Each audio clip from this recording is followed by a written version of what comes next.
লাব্বাইক আল্লাহুম্মা লাব্বাইক ধ্বনিতে মুখরিত হবে পবিত্র আরাফার ময়দান। লাখো হাজীদের পদচারণায় পূর্ণ হচ্ছে পবিত্র নগরী মক্কা মদিনার সব পথঘাট।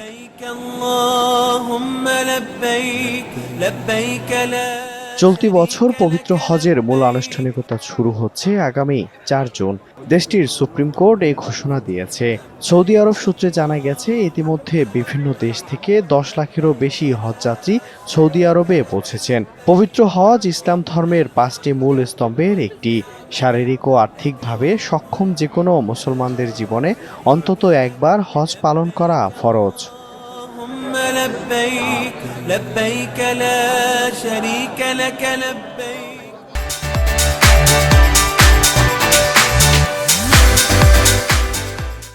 প্রতি বছর জিলহজ মাসের 8 থেকে 13 তারিখের মধ্যে হজের মূল আনুষ্ঠানিকতাগুলো সম্পন্ন করা হয়। এ সময়ের মধ্যে হজযাত্রীরা 4 দিনের বিভিন্ন ধর্মীয় আনুষ্ঠানিকতায় অংশ নেন। 4 দিনের মধ্যে দ্বিতীয় দিন লাখ লাখ হাজী আরাফার ময়দানে উপস্থিত হন ও নামাজ আদায় করেন। এ পবিত্র ময়দানেই সেই পাহাড় অবস্থিত যেখান থেকে মহানবী হযরত মুহাম্মদ সাল্লাল্লাহু আলাইহি সাল্লাম বিদায় হজের ঐতিহাসিক ভাষণ দিয়েছিলেন।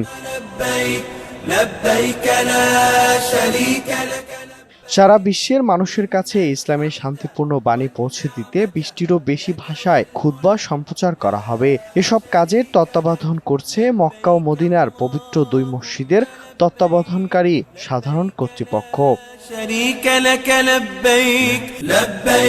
সৌদি বার্তা সংস্থা সূত্রে জানা যায়, 1439 হিজরি মোতাবেক 2018 সালে সৌদি বাদশাহ সালমান বিন আব্দুল আজিজের বিশেষ নির্দেশনায় আরাফার খুতবা অনুবাদ প্রকল্পের কার্যক্রম শুরু হয়।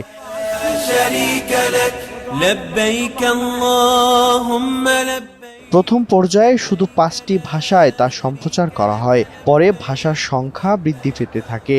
এবারে হজের খুতবায় বাংলা অনুবাদ করবেন ডক্টর খলিলুর রহমান, আফম ওয়াহিদুর রহমান, মুবিনুর রহমান ও নাজমুস সাকিব।